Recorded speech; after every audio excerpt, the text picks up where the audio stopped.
পটল ভেজে রেখেছি, পটলটাকে হালকা করে ভেজে তুলে নিয়েছি। যে তেল গরম হয়ে গেছে, এর মধ্যে নতুনত্বভাবে পটলটাকে রান্না করছি। এই যে টক দই, দেখুন টক দই, কারি পাতা সবই এনে রেখেছি। মধ্যেই আমি দিয়ে দিচ্ছি সর্ষে, শুকনো লঙ্কা আর তেজপাতা দিয়ে দিলাম।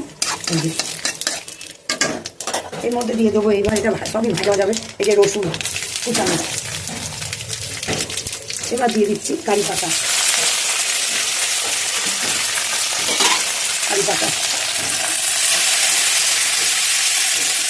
এটা একটু ভাজা হয়ে আছে, তাতে কিছু দিচ্ছি মধ্যে দিয়ে দিচ্ছি গরম মশলা, জিরে ধনে ভাজা মশলাটা। এবার দিয়ে দিচ্ছি কাশ্মীরি লঙ্কার গুঁড়ো। এবারে দিয়ে দিচ্ছি আদা রসুন বাটা, রসুন ভাজাও দিয়েছি, একটু বাটাও দিচ্ছি। এর মধ্যে কাঁচা লঙ্কাও মেশানো আছে, দিয়ে দিলাম।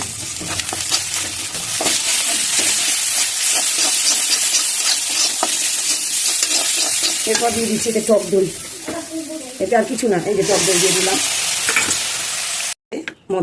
এই যে এটার মধ্যে দিয়ে দিচ্ছি স্বাদ মতন লবণ, আর দিয়ে দিচ্ছি একটু মিষ্টি, খাবো না তাই অল্প একটু মিষ্টি দিচ্ছি।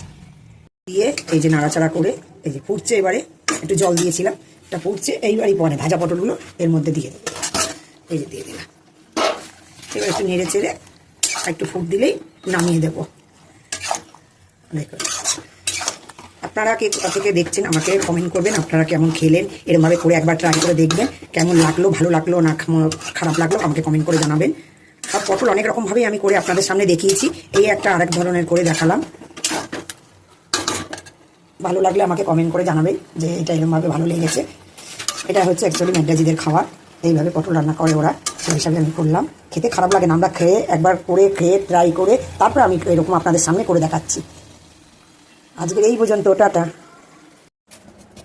রান্না কমপ্লিট হয়ে গেছে, এই যে দেখিয়ে দিলাম আপনাদের, বেড়ে থালাতে বেড়ে গুছিয়ে দেখিয়ে দিলাম, এই ঠিক এরকম হবে।